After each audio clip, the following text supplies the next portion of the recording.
Imagine a pain in your head so intense, so mind-shattering, that you're convinced your skull is about to split open. It's not just a headache. It's a pressure so profound you believe your soul is trying to claw its way out. You go to a doctor, and he explains the treatment with a calm, unnerving certainty. He's not going to give you a potion. He's going to take a drill, or maybe a sharpened piece of flint, and without anything to numb the pain, he is going to bore a hole directly into your skull. This isn't a scene from a horror movie, and this wasn't a torture chamber. This was a doctor's office in our not-so-distant past. The procedure, trepanation, was a disturbingly common medical treatment, and it was just one of many terrifying attempts to heal the human body in an era we are about to journey into. For most of human history, the line between medicine and misery was terrifyingly thin. Before sterilized scalpels, before the godsend of anesthesia, and before science demanded proof over superstition, just trying to get healthy could be a horror story. The doctor's visit we think of as a source of comfort was, for our ancestors, a prelude to unimaginable suffering. Their procedures were a cocktail of desperate hope, a profound misunderstanding of the human body, and a frightening willingness to inflict pain in the name of a cure. Today, we're pulling back the curtain on medical history to look at its dark and bloody heart. We're counting down the top 5 most brutal medical procedures ever practiced. And these aren't just strange historical facts. They're reminders of the suffering people endured, and a testament to just how far we've come. So take a deep breath, be grateful you live in the 21st century, and prepare to explore the grisly reality of pre-modern medicine. It's going to be a bumpy and bloody ride. Kicking off our list at number 5 is a procedure so common for over 2,000 years that it was a basic part of almost every treatment. We're talking about bloodletting. If you felt sick today and someone's first suggestion was to drain a few pints of your blood, you'd run for the hills, and rightly so. But for centuries, this was considered peak medical wisdom. The practice was based on the ancient Greek theory of the 4 humors: blood, phlegm, yellow bile, and black bile. A healthy person had these fluids in perfect balance. If you had too much of one, say blood, you'd get feverish and sick. The solution seemed brutally direct. Just remove the excess. And they applied this theory to everything: fever, headache, gout, bloodletting. Smallpox, epilepsy, even madness, bloodletting. It was the one-size-fits-all answer. The procedure itself was a kind of controlled violence. A physician, or more often a barber surgeon, would take a sharp tool called a lancet and slice into a vein, usually in the forearm, but sometimes even the neck. They had these macabre, detailed charts showing which vein to cut for which specific illness. The goal was to keep draining blood until the patient either felt better or simply fainted. Imagine it.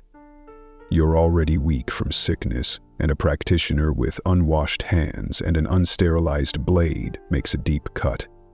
The blood pours into a bowl, measured not by any medical science, but by a dangerous guess. With no concept of sterile procedure, infection was almost guaranteed. The very tools meant to save you could kill you.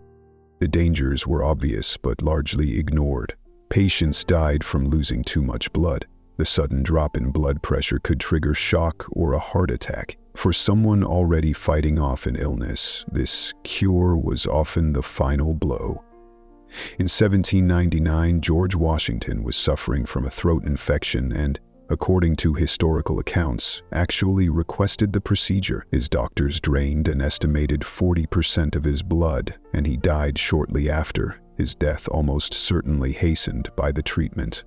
Even King Charles II of England was subjected to aggressive bloodletting after a seizure, which many historians believe contributed to his death, and yet it persisted for centuries. It was a dramatic, visible act that made both the patient and the doctor feel like something important was being done. It was a brutal medical mistake that just refused to die. As awful as draining a sick person's blood was, at least they were usually conscious. But what about when real surgery was needed? an amputation, or cutting a stone from the bladder. The pain was so extreme that surgeons desperately needed a way to knock the patient out. Their solution, however, was often just as deadly as the surgery itself. Coming in at number 4 is a method that will make you appreciate modern anesthesia. A cocktail called dwell.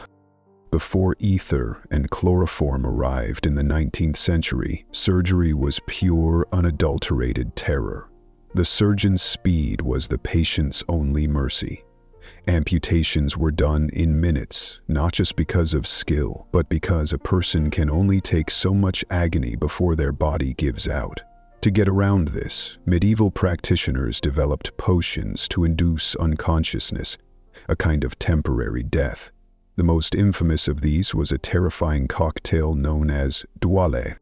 The recipe for dwale reads less like medicine and more like something out of a witch's cauldron. It started simply enough with things like lettuce and vinegar. But then it took a dark turn. It called for the bile of a castrated boar. And then the truly deadly ingredients: hemlock, opium poppy, and henbane. This toxic mess was boiled together and mixed with wine, then given to the patient right before the surgeon went to work. Let's be crystal clear about what these ingredients are. Hemlock is a violent, fast-acting poison, the same one used to execute Socrates. Opium is a powerful painkiller, but in an unregulated dose, it can easily stop someone's breathing. And henbane is a potent hallucinogen and poison that could kill a child with just a few seeds. The creators of dwale were playing Russian roulette. They were trying to put someone in a coma deep enough to block out the horror of surgery, but not so deep that it became permanent. It was a razor's edge, and many patients fell on the wrong side.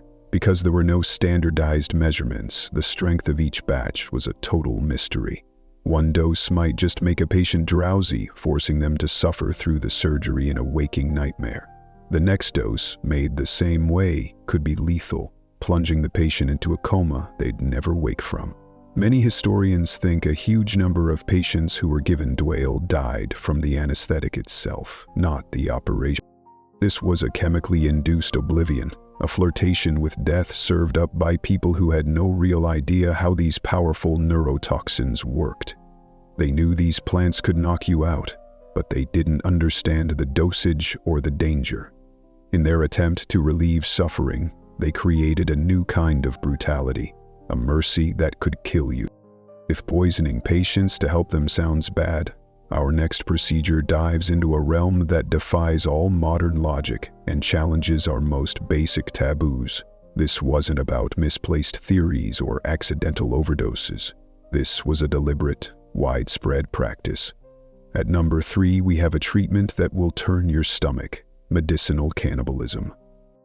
The word cannibalism usually brings to mind distant, uncontacted tribes, but for centuries, one of the most widespread traditions of consuming human flesh happened right in the heart of civilized Europe. From the Renaissance into the 18th century, medicinal cannibalism was a respected practice among the wealthy, the educated, and even kings and queens. This wasn't about survival, it was medicine, based on a kind of sympathetic magic. The idea was that you could absorb a person's vitality by consuming parts of their body. Human flesh, fat, bone, and blood were all common ingredients in a European pharmacy. If you had migraines, you might be prescribed powdered human skull. If you had epilepsy, the treatment was fresh, warm human blood, often collected straight from the executioner's block, as criminals were being decapitated. It was thought that the life force of a healthy person who had just died was at its peak and could be directly consumed to cure the sick. One of the most ghoulish and sought-after remedies was called mummia. It was made by grinding up actual Egyptian mummies, which were looted from tombs and shipped to Europe by the thousands. Powdered mummy was sold as a cure-all for everything from internal bleeding to ulcers. The demand was so insane that a black market for fake mummies popped up, with dealers passing off the dried-out corpses of beggars and criminals as ancient Egyptian pharaohs. And this wasn't some fringe practice, this was mainstream medicine. King Charles II of England regularly took his own personal remedy, known as the King's Drops, which was basically distilled human skull in alcohol. Medical texts had detailed recipes, with some even specifying that the best medicine came from the corpse of a young, red-headed man who had died violently. Human fat was turned into salves for gout, and powdered bone was mixed into drinks. The entire system ran on a grotesque supply chain, fueled by executions and grave robbing. What makes this so brutal isn't just the act itself, but the complete dehumanization. It turned the bodies of the poor and the criminal into raw materials. While Europeans were writing horrified accounts of cannibalism in the New World, they were, without a hint of irony, sipping on blood tonics and powdered skull back home. It shows a complete disconnect from our modern values, a time when a doctor's prescription could erase the line between a human being and a medicinal ingredient. Consuming the dead for a cure is deeply disturbing, but our next procedure represents a different, maybe even more chilling kind of brutality. It's a move away from misguided treatments and into calculated, deliberate cruelty, where the patient's suffering wasn't just a side effect, it was ignored. Coming in at number 2 is the cold, unforgiving world of unethical human experimentation. The search for knowledge is what drives us forward, but before ethical rules and the concept of informed consent, that same curiosity paved a road of unimaginable suffering for the most vulnerable people in society. The history of medicine is filled with accounts of experiments performed on living people, often without their knowledge and always without their consent. The subjects were almost never the rich or powerful. They were the voiceless, prisoners on death row, patients in asylums, the poor and orphans. They were seen not as patients, but as living laboratories, a chance for an ambitious doctor to test a new surgical technique, or just satisfy a morbid curiosity. In some cases, condemned criminals were given a grim choice: face the executioner or volunteer for a dangerous, experimental surgery. If they survived, they might be set free. More often, they died on the table, their bodies then dissected to advance anatomical knowledge.